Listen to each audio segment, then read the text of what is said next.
Hi, creative friends. Tired of washing dishes every day, but your budget isn't enough for an expensive dishwasher?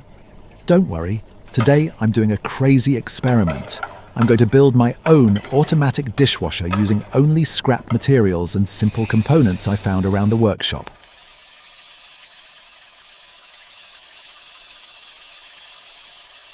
Even though it looks completely homemade, its performance can compete with factory-made machines.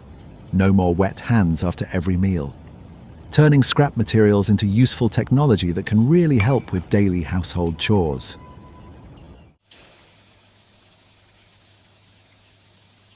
What kind of crazy experiment should I build next using scrap materials?